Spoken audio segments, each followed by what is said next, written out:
Salut à toi. Je ressentais l'appel aujourd'hui pour venir te parler de ma vision du travail énergétique. Et par le fait même, j'imagine au travers, te parler un peu de comment euh, je fais mes soins, mais pas que. Pourquoi? Parce que, écoute, depuis, ça fait plusieurs années maintenant que je fais des soins et du travail énergétique. Et souvent, on me demandait, Mélanie, c'est quel type de soins, c'est quoi l'approche, est-ce que c'est du Reiki? Pour ceux qui me suivaient, vous savez, j'ai déjà dit, les étiquettes, là, moi, là, il faut se sortir. C'est l'ego qui a besoin d'étiquettes comme ça. Surtout, puis en plus, en énergie, je l'ai expliqué très bien dans mon livre, mais tu n'as peut-être pas lu mon livre. Si tu l'as pas lu, je te conseille de le lire. Beaucoup de clés là-dedans. Donc, comment je vois les soins énergétiques? Ce qui fait, je veux pas dire efficacité, mais la différence entre un soin et un autre, selon moi, c'est vraiment la personne qui est l'outil pour transmettre l'énergie. C'est pas l'approche Reiki, c'est pas l'approche. Écoutez, dans mes débuts, j'ai fait beaucoup de formations, toutes différentes les unes des autres, qui nous montraient tous des techniques. Il faut que tu poses tes mains là, il faut que tu déplaces tes mains là, il faut que tu fasses tel mouvement. Et moi, avec le temps, j'ai découvert que non, c'est pas une technique.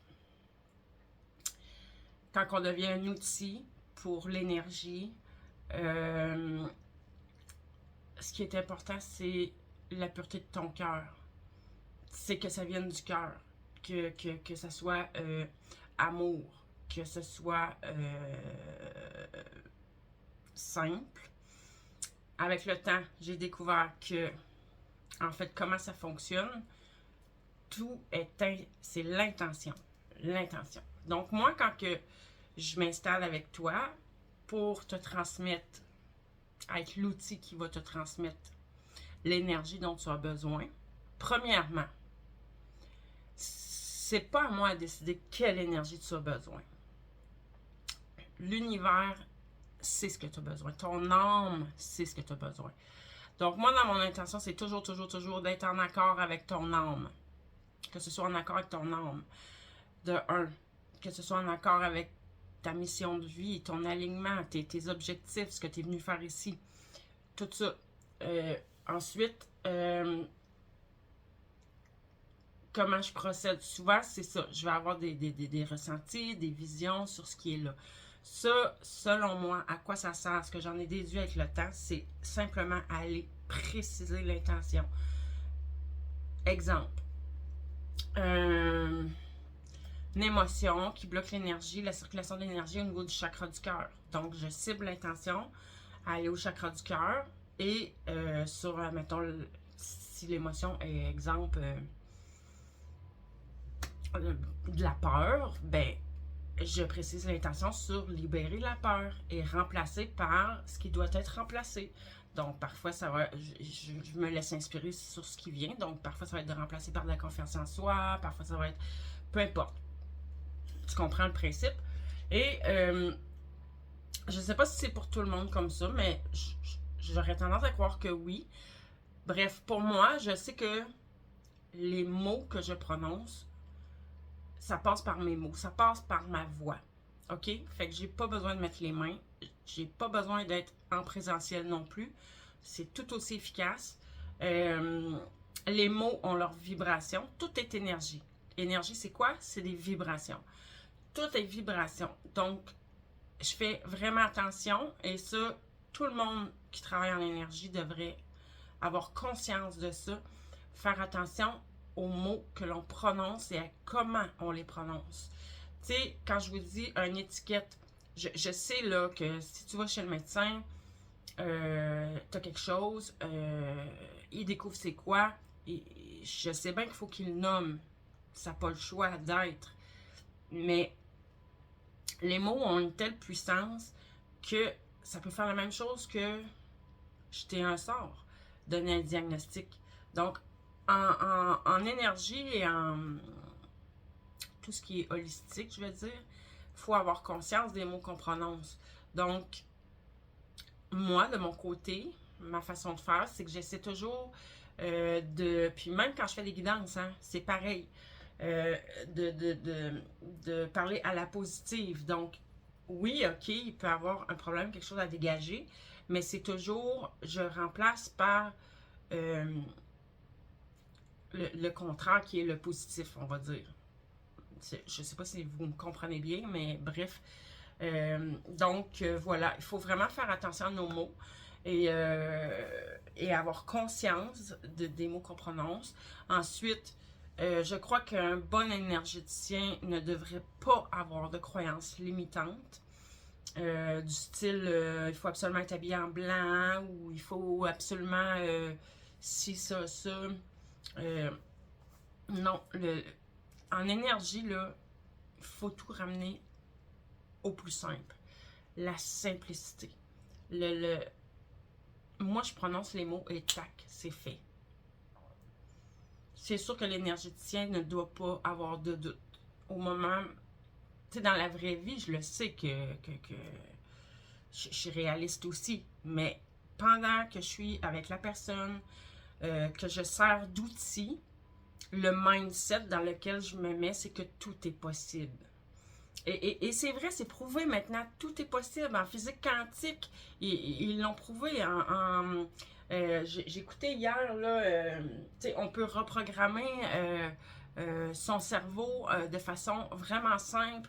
Et reprogrammation quantique, après ça, transformation par l'intensité de l'émotion.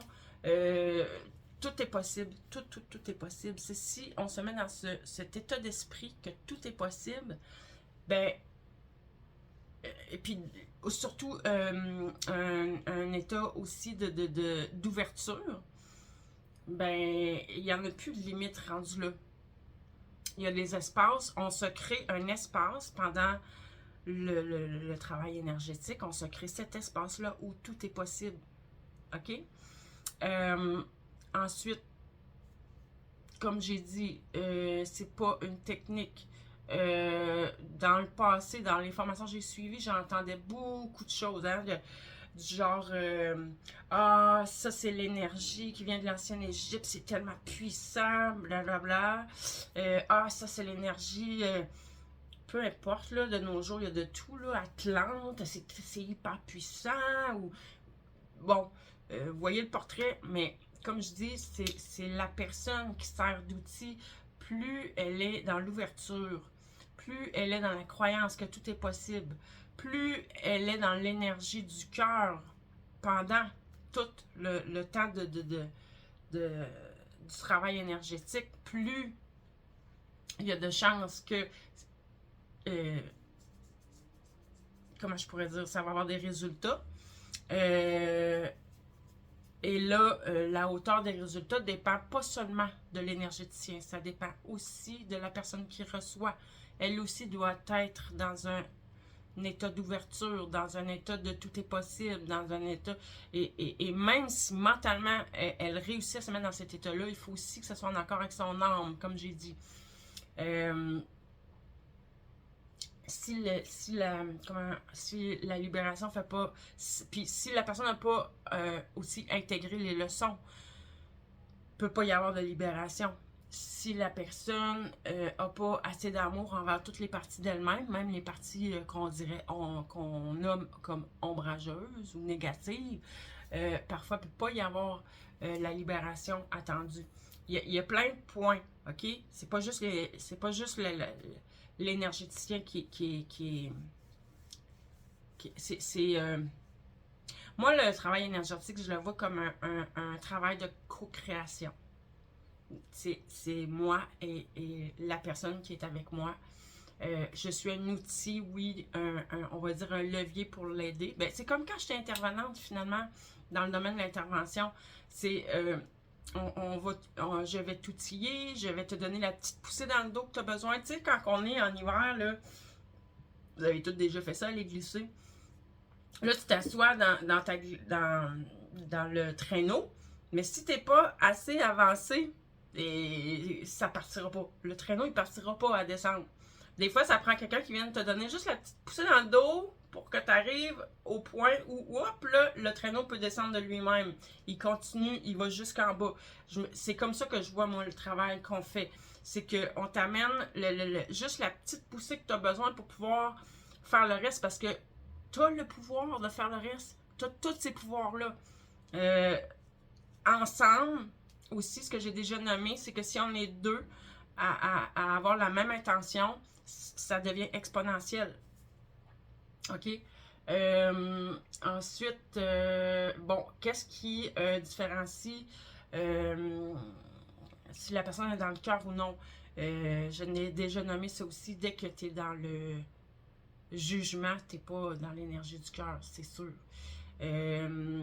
Dès que... comment je pourrais dire?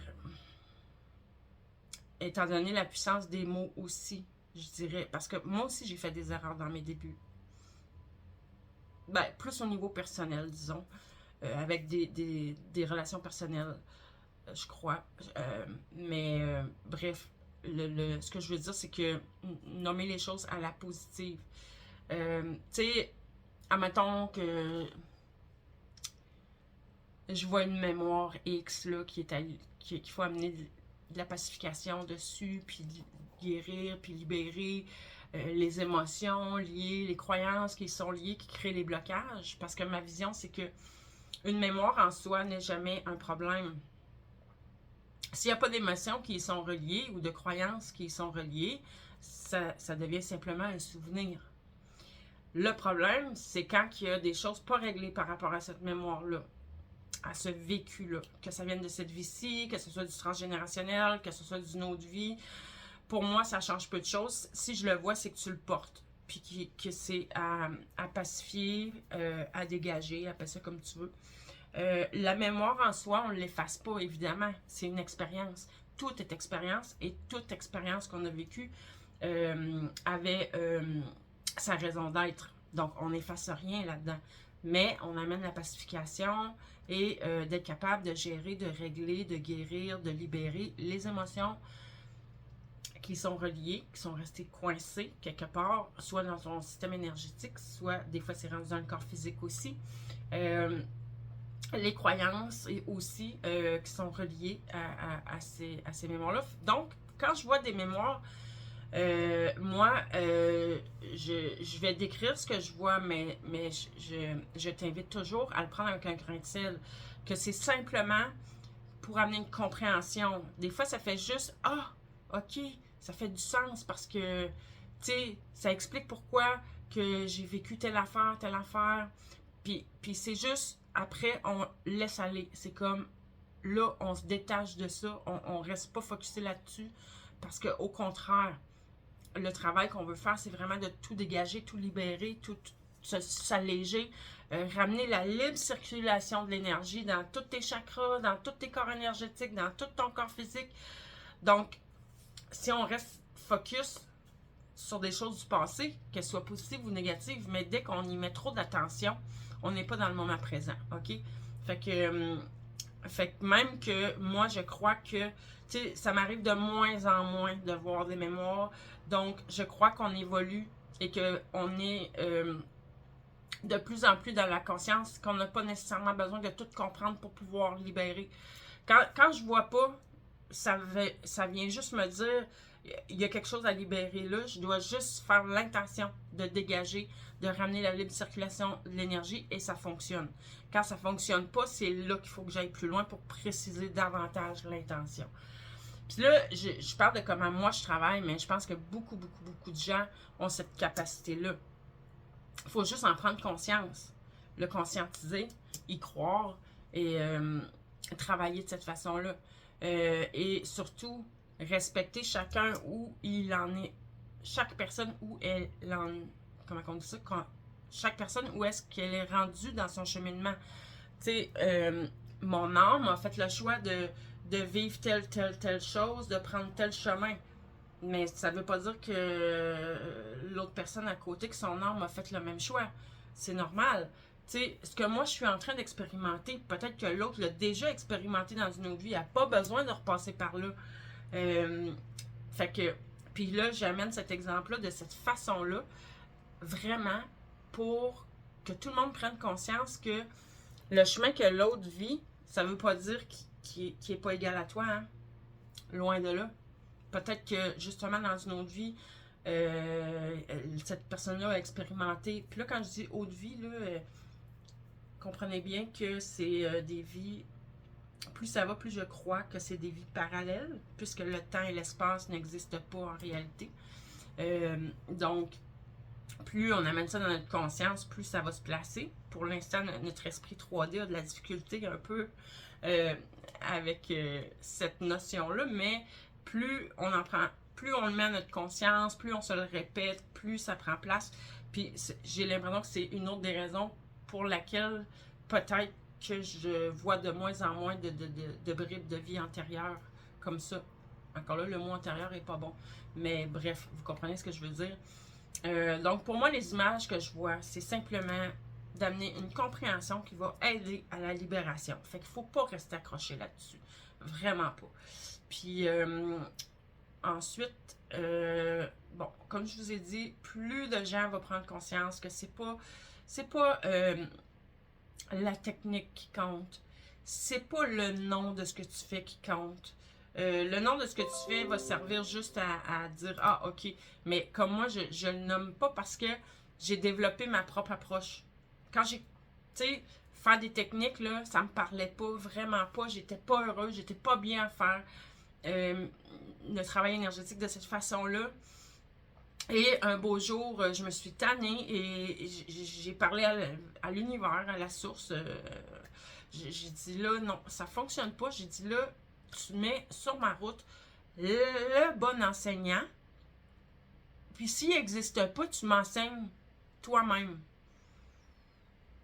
Je peux vous jurer qu'à partir de ce moment-là, là, j'ai eu des gens qui sont venus me voir pour du travail énergétique, qui portaient toutes sortes de choses. J'ai perçu des affaires qu'on m'avait jamais appris. J'ai pas eu le choix de me laisser guider là-dedans de comment faire pour libérer les gens, pour ramener l'équilibre pour ces personnes-là. Et ça a fonctionné. C'est pour ça que c'est par expérience, vraiment. Puis je vous invite à le faire. Faites des tests, faites vos expérimentations. Moi, là, les gens restent très surpris quand je dis, moi, je ressens pas tellement l'énergie, en tout cas, pas comme d'autres le ressentent. Moi, je vais avoir des feelings, je vais avoir des images, je vais avoir des mots. J'ai beaucoup le clair savoir aussi. Des fois, je sais, ça m'arrive comme ça, je sais que c'est ça. Donc, les gens restent très surpris quand je dis que je ressens pas tellement. Donc, peut-être pour ça que j'expérimente, je fais des tests, tu sais, puis après ça, je vois le résultat. Tu sais, je reste, il faut être observateur, évidemment, il faut rester ouvert d'esprit, il faut accueillir ce qui se présente, il faut faire le lien aussi entre, ah, regarde, j'avais fait cette intention-là, puis regarde là, ce qui se passe. Tu sais, faut rester quand même un minimum alerte aussi, observateur, comme j'ai dit. Mais il n'y a pas rien de plus efficace, il n'y a rien de mieux que de faire tes propres expériences, tes propres tests. Juste avoir à l'esprit qu'il faut que ça soit fait dans l'amour. Et là, il y en a qui vont dire « Ouais, mais là, Mélanie, comment faire ça en sécurité? De pas... » Écoute, si t'es dans l'amour, là, il n'y a que l'amour qui peut être là. Puis si jamais se présente autre chose, ça m'arrivait dans mes débuts, puis ça m'arrive encore des fois des personnes qui viennent me voir pour avoir un travail énergétique, que, oups, il y a une ou des entités dans leur énergie. Tu sais, c'est pas grave, ça. Ça, c'est une autre chose que je nomme dans mon livre. On est en chair et en os. C'est nous qui avons la force d'ancrer les intentions et de faire en sorte que ça fonctionne dans la réalité. Fait que t'es dégage, c'est tout. Tu demandes à la source de venir les guider, de les conduire là où elles doivent être, mais certainement pas dans l'énergie d'une personne qui est vivante, parce que ton énergie, c'est à toi. C'est comme ta maison, tu ne laisserais pas un intrus entrer. C'est la même chose.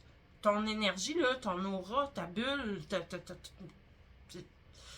ton corps, ton tout, rien ni personne n'y entre sans ta permission, comme dans ta maison.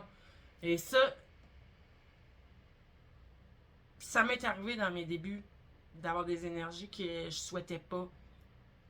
Je demandais juste à l'archange Michael ben à l'époque, je demandais aux archanges. Maintenant, c'est la source, OK? Et connecté à la source en moi, à la divinité en moi. Mais par la source, en fait, je vois ça comme un peu une entreprise, OK? La source, c'est le big boss.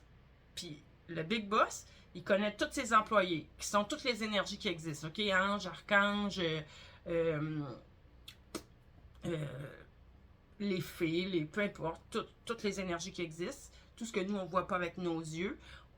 Eux autres, je les mets tout dans la catégorie, c'est ses employés, c'est les employés, OK? Puis nous, humains, je nous vois comme les clients. Mais cette entreprise-là est spéciale parce que c'est le big boss qui connaît chacun de ses clients, qui connaît chacun de leurs besoins, et c'est le big boss qui connaît les forces de chacun de ses employés. Donc, c'est lui qui sait quel employé envoyer à quel client. Tu comprends? Selon le besoin du moment.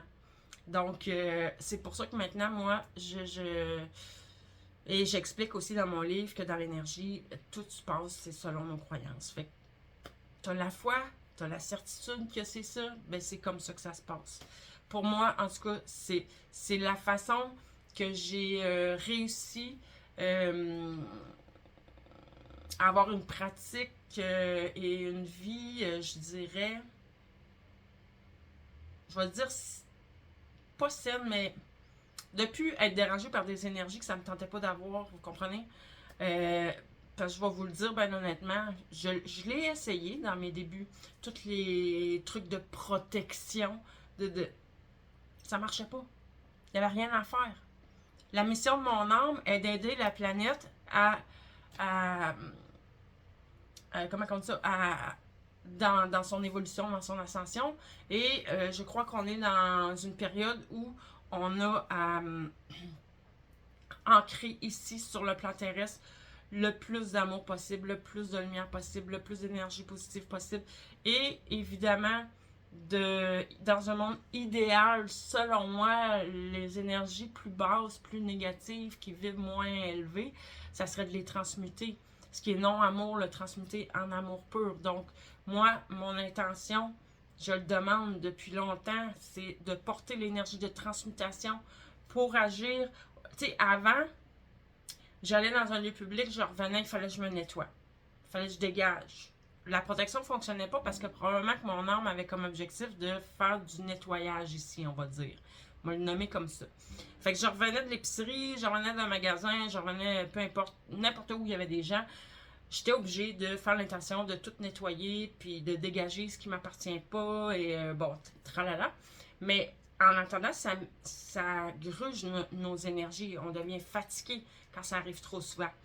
Donc, je me suis mis à demander à porter l'énergie de transmutation pour que deux choses. Il y a ça, pour que tout ce qui est non-amour soit automatiquement transmuté en amour pur dès que ça touche mon champ énergétique. Et l'autre chose que j'ai demandé aussi à un moment donné, parce que, bon, moi j'avais toujours des âmes errantes au début, dans mes débuts, qui se collaient dans mon énergie, ça me grugeait beaucoup de mon énergie. Et un beau jour, on m'a donné l'explication que je ne fais pas partie de la famille des passeurs d'âmes, mais que mon âme aurait fait le choix, dans son choix d'œuvrer puis d'aider, de le faire dans cette vie-ci. Donc, je me suis dit, ok, c'est ce qui explique pourquoi que toutes les protections, ça marche pas. Ça colle quand même après moi. Bon, j'ai fait mes expériences dans mes débuts, j'ai faisais partir, tout ça, ça fonctionnait. Mais à un moment donné, ça arrivait trop souvent dans une journée. On est là pour vivre notre vie. Donc, j'ai fait la demande à l'univers, à la source. J'ai dit, c'est toi l'expert dans les énergies, là. Tu le sais mieux que moi. Quoi installer, comment. J'ai dit, là, tu vas installer quelque chose en périphérie de mon système énergétique, de mon aura, on va dire, que je vais appeler une ascenseur divine. Fait que j'ai là toutes les âmes errantes qui ont besoin d'aide pour traverser, pour aller quelque part, pour se rendre là où elles doivent se rendre. Ben, ça tombe dans l'ascenseur, ça y va automatique. Moi, j'ai plus à faire d'intention pour ça, puis à prendre du temps pour ça.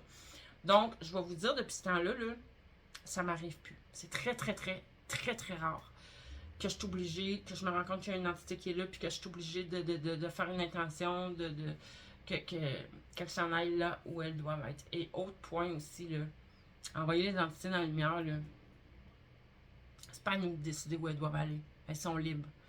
Donc, c'est pour ça que maintenant, ma demande, quand ça m'arrive, c'est vraiment, je demande à la source de venir les chercher et de les guider là où elles doivent se rendre, selon leur plan à eux, selon où est-ce qu'elles sont rendues eux. Donc, voilà, on peut faire nos demandes comme on veut et ça fonctionne. Dès qu'on y croit, ça fonctionne. Donc, voilà, je voulais faire un petit point sur, ça fait déjà 25 minutes que je vous parle, petit point sur le travail énergétique parce qu'évidemment, tu sais, j'avais une cliente qui me disait le New Age, il y a tellement de gens, c'est pas qu'ils veulent mal faire, c'est qu'ils sont encore tellement limités dans leurs croyances, ils se mettent encore, ben c'est ça, tout plein de limites, ils se mettent un carcan, ils se mettent, ou tu sais, c'est sûr que si tu vas voir une personne puis elle essaye donc bien de te convaincre que c'est elle qui a la vérité. Mais moi, je peux te dire, le meilleur médium au monde n'a pas nécessairement toute la vérité. Il n'a probablement pas toute la vérité. Parce que si on revient au principe qu'on est multidimensionnel et que toutes nos vies, c'est comme, dans le fond, plus des mondes parallèles que passé, présent, futur. Ben, dans les mondes parallèles, ben, vous le savez, on est multidimensionnel, puis selon la dimension où on se trouve, c'est sûr que la perception ne peut pas être la même, donc la vérité ne peut pas être la même. Comme j'ai déjà expliqué dans une vidéo, mettons qu'il y a une grande toile devant moi, là, qui est tout un paysage ou toute une ville, peu importe quoi, là, sur la toile, mais que moi, je vois juste ça de la toile. On va dire, mettons, que ce que je vois de la toile, là, c'est une maison. Mais le reste, je le vois pas. Je vois pas que la maison, dans quel décor elle est, où est-ce qu'elle se trouve. Ouais. Fait que moi, la vérité pour l'instant, c'est qu'il y a une maison. C'est tout. Mais là, à un moment donné, quand que on va vers l'éveil, notre esprit grandit, on s'élève, pas qu'on change de plan, mais en tout cas, à mesure que on s'éveille, là, oups, l'image a grandi, puis là, oh, je vois que, il y a une écurie à côté, puis un cheval. Ah ben, ça se peut bien que ça soit comment on appelle ça, une place, justement, qui a des chevaux, un centre équestre. Bon, c'est plus juste une maison, mais c'était la vérité que c'était une maison. C'est la vérité que c'est un centre équestre. Tu comprends? Puis là, quand t'as grandi encore plus, tu vois autre chose. Tu me suis? Fait que la vie, c'est comme ça. Puis même pour les médiums, même pour les gens qui perçoivent des choses, qui ressentent, tu vas ressentir, tu vas percevoir selon là où tu en es rendu. Donc là-dessus, je te dis à la prochaine, à bientôt et dis-moi ce que tu en penses.